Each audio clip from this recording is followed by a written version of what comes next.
Hello, welcome to my channel. I'm Agnes Low, professional corporate trainer and Gallup strength coach. I'm very happy today. I have another guest, my best friend, and also he is our brother. Why? Later you will hear how he views his friends as his family member. We really are great friends because a lot of us went to your home and even visited your family at Malaysia, Ipoh, right? Yeah, I really miss all the food at Ipoh. I wish I can go back with you to visit your family and friends as well. His background, he is the English language lecturer at a Hong Kong university, co-founder of enseigne.education Limited. Also, he is a food blogger and influencer on Instagram, co-founder and actor at Joint University Production. He is also a big winner at a lot of the speech contests at Toastmaster District 89 as table topic champion and also international speech champion speaker. We can't wait to hear his sharing. Let's welcome Kevin Goh.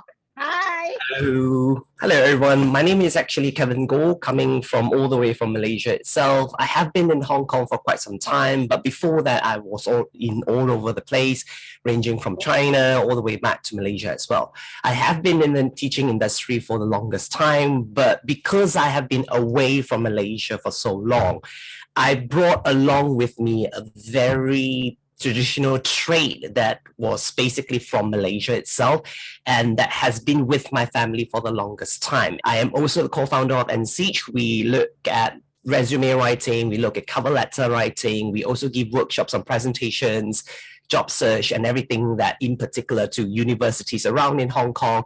And at the same time, I do a lot of weird things altogether. Weird in the sense like when I get bored, I write food journals. When I get bored, I actually take pictures and then influence people through my Instagram. And when I'm bored, basically also at the same time, I do acting for fun.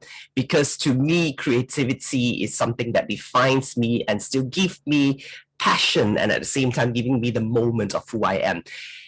2022 already. Now you are my first guest in this year. Yeah. Can you share more with us or about this topic? Can friends be your family and source of power, care, and love? In the 𝒂𝒂𝒏𝒔𝒄 spectrum, which you are also very much qualified altogether as well. In the 𝒂𝒂𝒏𝒔 spectrum, yes, although I am predominantly an I person, my second blend basically is an S person altogether. And that is when I realized that family to me has always been my source of power. And that is the weirdest thing ever. Now, if I am to tell you that I have 3 families altogether, I have 3 sets of families, will you believe in that? According to a lot of people and according to even my best friends, I am under the very weird categories. It's like all the time they will always say, how come you have 3 sets of families? Well, technically speaking, I have my own real family altogether with my 3 brothers, and at the same time with my sisters-in-laws and my dad. And that's for sure. I actually, in a way, if you look at the Guangdong province, because I spoke to one of the Toastmasters before this, and then one of them basically said, you know, in Hong Kong, we don't really do that. It's a very Guangdong thing to do, which only then I realized, no wonder my mom did it then. I basically has been adopted because of religion purpose, where then I have been adopted to my second family, where I have 6 sisters and 1 brother altogether. So in a way, I am the additional member of the family to my second family. And because of that, I also have my own extended makeshift, I call it, family, where I have a mother, I have my godmother altogether, which I'm going to explain what does it mean by God, because if you look at the English translation, godmother basically means it will be someone where you are being adopted or you're being taken care due to religious purpose. But in Malaysia, it's a different concept altogether. So I have I have my own makeshift family where I have a godmother, I have a few god sisters, and I also have my own few god brothers. And below that, I also have another few really good friends whom I really call them my family as well. And you're one of them. And that's basically the thing. So there are a lot of reasons why I would actually do that, because coming in from a family where my mother, right, and my parents and my father as well, they grew up in that system. So it was a very old system where even in Malaysia, currently, not a lot of people are practicing it already. And I think even within my family, I'm the only one where I have a lot of makeshift or a lot of adopted families where even my real family sometimes think that I am a bit too much and a bit weird. So coming on from that, going back to my mother, in reality, when I was growing up, my mother had a goddaughter, had a godson, and at the same time, only recently before she passed away, I have another god sister coming in. And then from my dad's point of view, from my dad's angle, I have one god brother and one god sister, because he took over she took over the responsibility as a dad when my god brother and god sister's father itself passed away many years ago. And that's why my dad, in a way, took over that particular relationship. But also, in Malaysia, it's a bit different because we are not legally bound. Even when we say that I'm adopted, in a sense, there is no contract in a way to say that you're the guardian of this person. We just call it hearsay. So in the Malay system, we call it the angkat system, or the abang angkat, or the adik angkat, or the mak angkat. Or in Cantonese, we call it the 𝒂𝒂𝒏𝒔𝒂𝒕𝒊𝒐𝒏. We have that a lot of in Malaysia, and apparently in Hong Kong you don't. Because when I, in a way, one day told my lady guard downstairs, I'm meeting up with my 𝒂𝒂𝒏𝒔𝒂𝒏, she gave me that, huh? What? You're looking for your 𝒂𝒂𝒏𝒔𝒂𝒏. And then she was like, that doesn't sound right in Cantonese. What does that mean? And there I had to explain a lot of things. So to make things easier for people to understand, that basically means in English, family friend. Someone who is very close to your family. But that's when there is a problem with the meaning as well. Because, like, for example, even you yourself, Agnes, you only know my family, 2 to 3 years ago when you went back to Malaysia. And before that, you, in a way, you had no relationship with my family. So to say that it's a family friend, it's also kind of weird because it doesn't fit into that context. It's a totally different system that, in a way, we adopt in Malaysia, and we used to adopt a lot in Malaysia. To summarize it, the God system, or the angkat system in Malaysia, treat someone as your friend to be part of your family. And to go back to DISC, as I'm a very steady person, to me, family is my source of thing altogether. You might be then saying, what's the difference between, treating your friend as a friend and treating your family as your good friend, not as your family? That's a huge difference to me.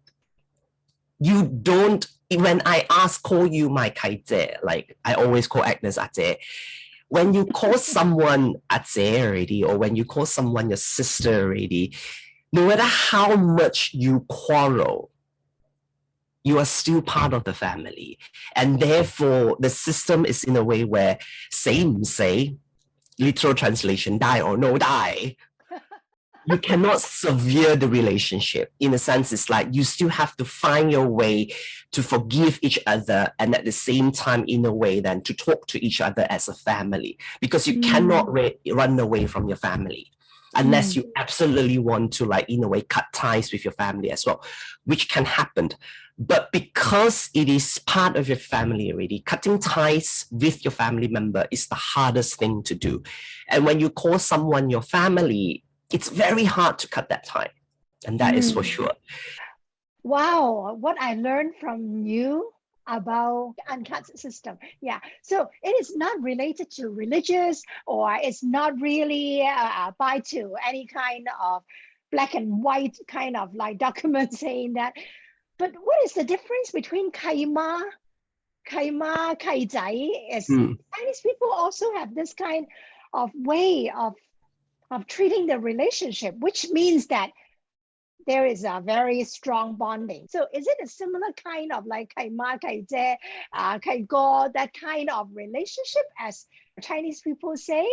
It's almost similar to a certain degree. It's, if you look back at many, many years ago, to the 60s to the 70s, when the kaima kaizai system is still prevalent in Hong Kong itself, or in the Guangdong region itself, that's when it's almost similar in that particular sense. But we sometimes in Malaysia can use it so loosely to the extent that we have a lot of kai. So say, for example, my kai go from my mother's side, oh goodness, he has, including my mom, practically around like 4 to 5 kaimas. Okay. It can be as loose as that. It can be as loose as that. And the kai system here in the Guangdong region and the Hong Kong region is not as loose as that. So that is the system where it differs a little bit. Now, going back to what you have mentioned, will we then, as a kai ma or as a kai zhe, if say, for example, when I get married, will you give me a big ang pao altogether? That is up to you to decide, because it's a family thing. So in a sense, if I know my family member is not able to do it, then it is a no. Anything is fine.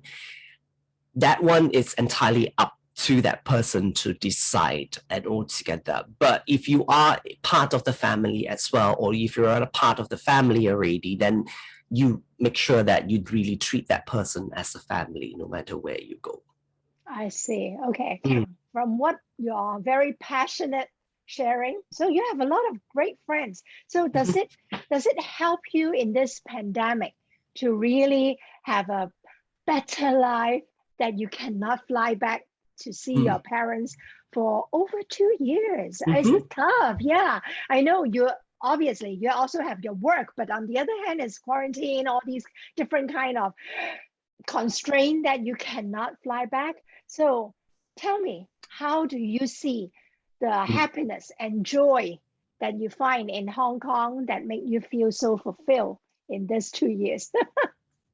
These 2 years itself, I have been very blessed. Like you say, I'm blessed with a lot of good friends, and I'm blessed with also a lot of good people all together. And what makes it even better was when I was blessed with Andrew coming back from Thailand. So Andrew is one of my many godbrothers altogether, and he used to work in Thailand. And in the middle of the pandemic, during the first quarter of the pandemic itself, because of his business not being able to run smoothly as he wished it would be, or he wished it could be, he came back to Hong Kong in a way to start off with his life again.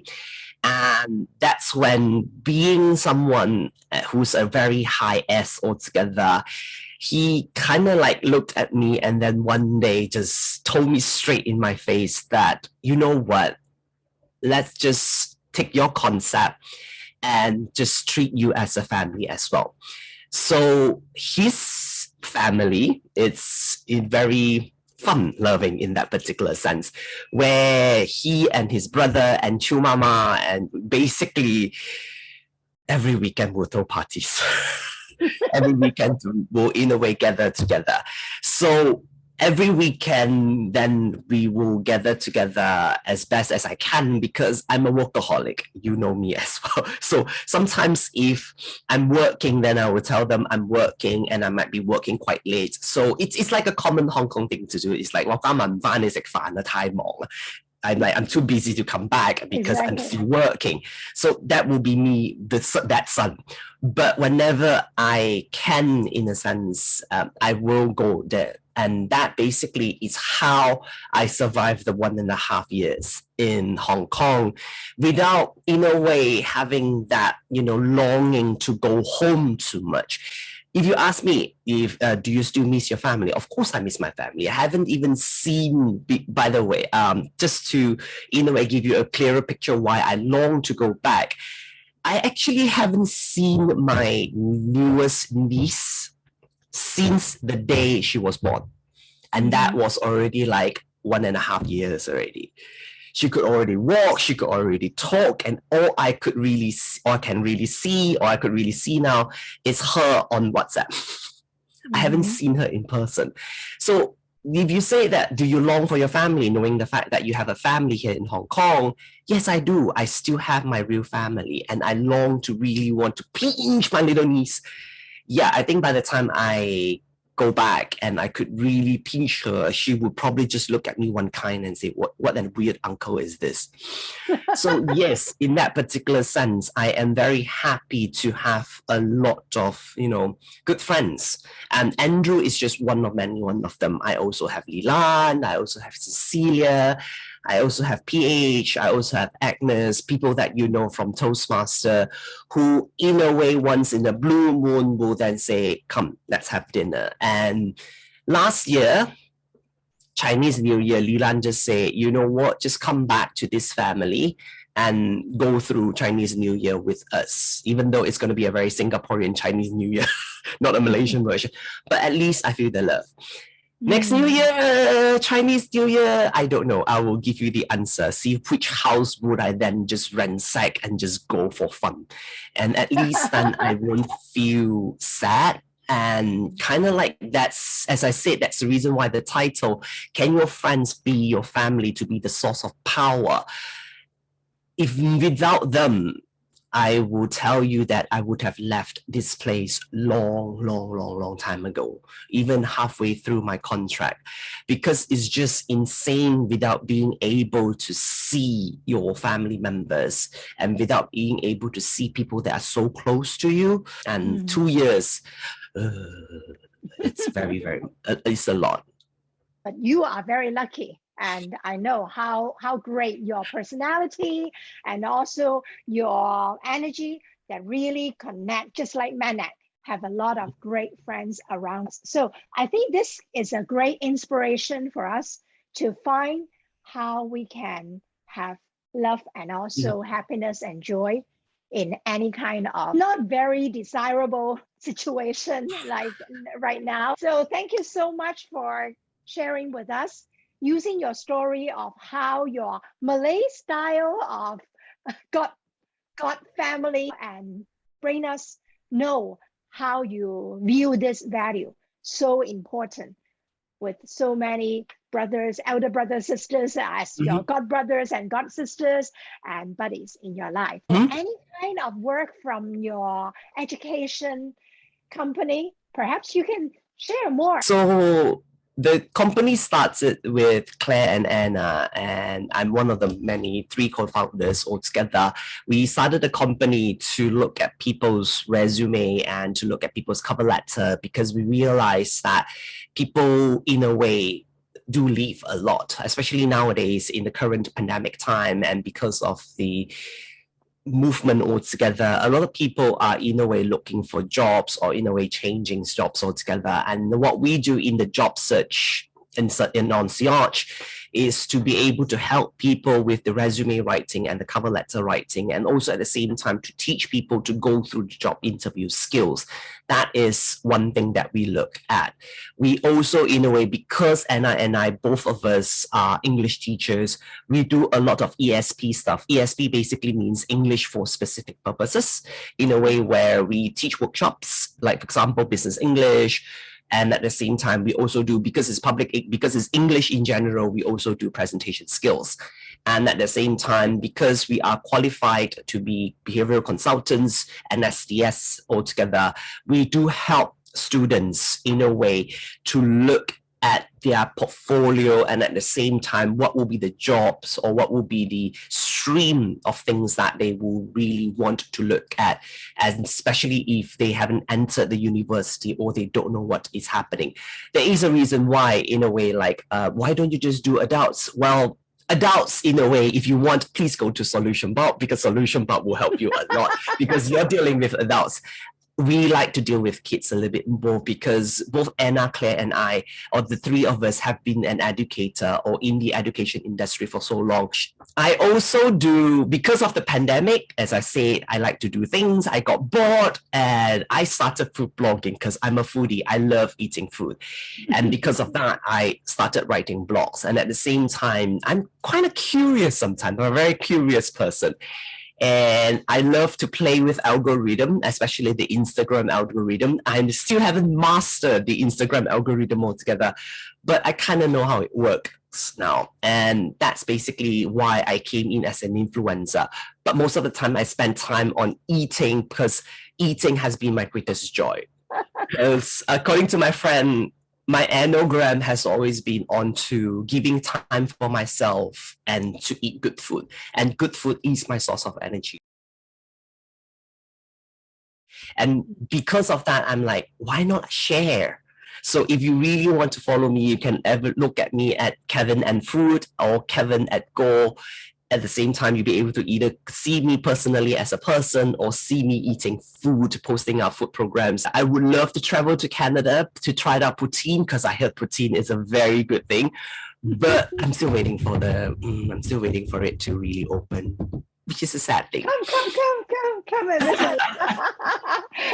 I love to see you. Yeah. And the last thing I do is I do join university production, where we help students to film and to make short films. But that project has been on hold because of the pandemic. It's just too risky.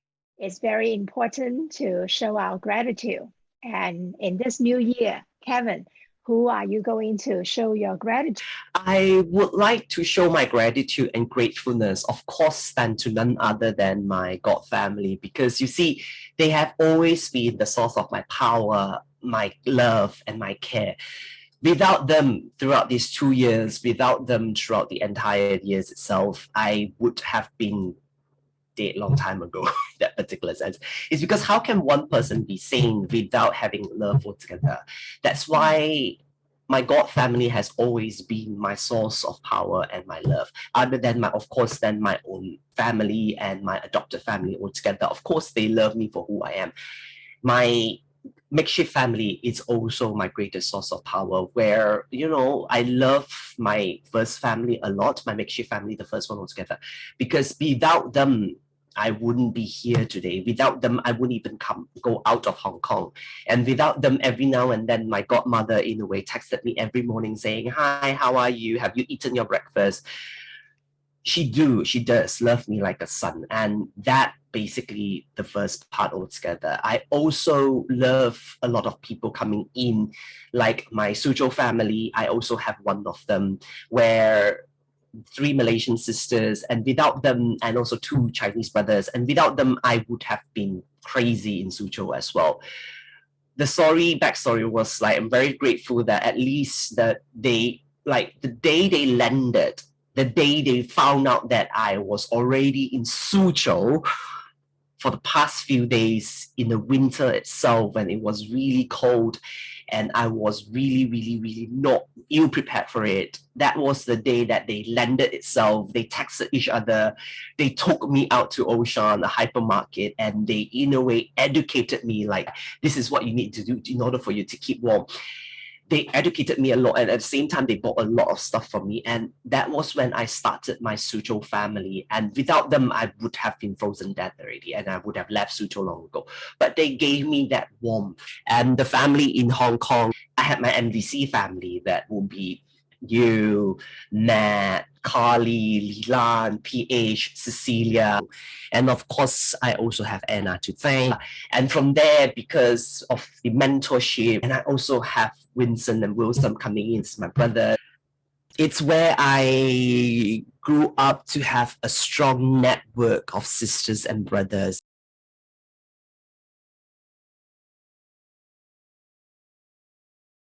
And that's where I connect with network the most. So throughout my entire life, I do have that system that has been giving me all the love and the care. And without them, I kind of like, I would not be able to survive, and I would crash like crazy, because these people are the people that has been with me, creating memories with me along the way. Say, for example, with Agnes, it will always be the crazy day that we had out of the blue, and then still remember that hike itself, and then out of the blue, we were like, let's celebrate our birthday here in the middle of the Hong Kong peak, and then we sat there, and then we just chatted, and then we just ate with Cecilia in the peak. That's what we do, and those to me are memories. And Agnes has always been the one that will always show up, go to this place, come back, and then you'll be like, hey, little bit gift for you. Those, yes, to a lot of people, those are weird gestures. Those are like, why do you even want to do it?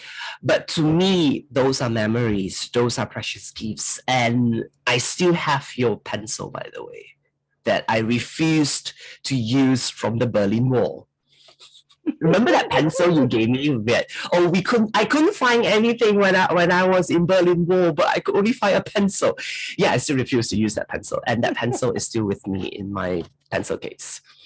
That's why one of these days, if I have the time, I would really love, in a way, to rekindle back this family. But because of this pandemic, I'm sure we'll have to wait for a few more years. But that is one of my wish, to fly to Canada with Cecilia and to visit you.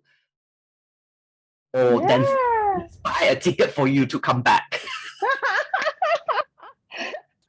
In Hong Kong, I'm also grateful to the Chu family, and that will be Andrew and Aaron and Chu Mama, who in a way really for this 1.5 years has been really forcing me to go to the house itself. Like even recently when Chu Papa is in China now, and he just went back to China a few weeks ago. And every now and then when they have a huge family gatherings with friends, Andrew would then text me and then force me to go.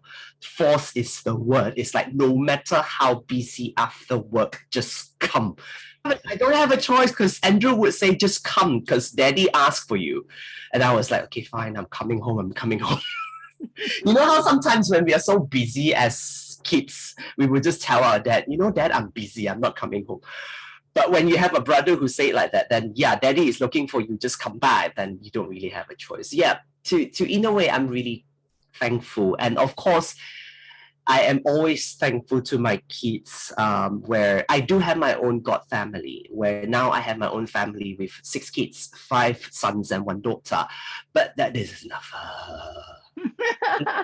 Totally different thing, because when I realize now why people say once you're a parent, like now you're a parent to a cat, you kind of like know the responsibility of looking after them.